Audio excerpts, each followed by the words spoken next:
We didn't have time. The wounded man had been wearing that tourniquet for 5 days. There's a lot to worry about when you're transporting a wounded person. They're hunting us. Unmanned ground vehicles are a priority target right now. It's simply putting the evacuation team in danger.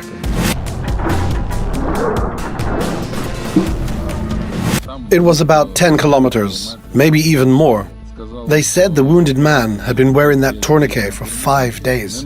It wasn't our area of responsibility, but the brigade commander ordered that we had to help. Can you? We can.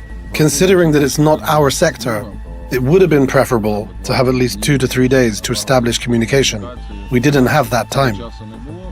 We had less than a day to coordinate, study the routes, plan everything, and get the job done. There had been previous evacuation attempts, so we were already looking for someone that could help. Then we heard that the 3rd Assault Brigade were in possession of evacuation drones. We called them, and the guys agreed to help.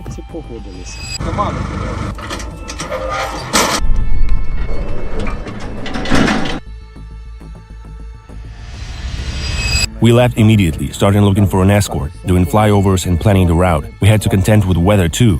It was raining. This meant taking a longer route along the road, because we wouldn't have been able to drive across the field. We could have gotten stuck somewhere. So we pieced the route together in parts. The final section of the route was sent to us by phone. It wasn't clear whether there were Russian observation posts or something else, but we decided that if we managed to get through without being shot at, then we'd be able to make it back as well.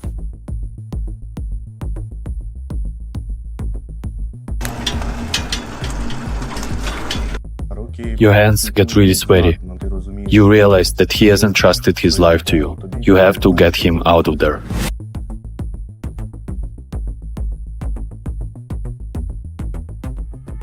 When we drove away after picking up the wounded men, we were later told that a bomb had been dropped on that spot.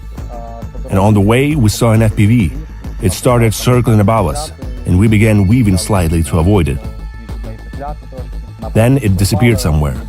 I don't know how, maybe we ran over its fiber optic line. It just flew past us and crashed without detonating. There's a lot to worry about when you're transporting a wounded person. There's an FPV flying somewhere, everyone's shouting and everyone's trying to work out how to evade it so it doesn't hit them. Since this mission had to pass through enemy positions, experts estimated the chance of a successful rescue at around 5%. But even that 5% played a fortunate role. At this stage, the evacuation was successful. The soldier was evacuated and handed over to the medical stabilization point. Everything is fine now. It would be interesting to talk about how he felt during those 10 kilometers. I was lying there and didn't even consider whether there would be evacuation or not. Once we started moving, it felt like we had been going for ages. And then we picked up speed. We reached the next transport, and by the time they started pulling me out, I had already blacked out.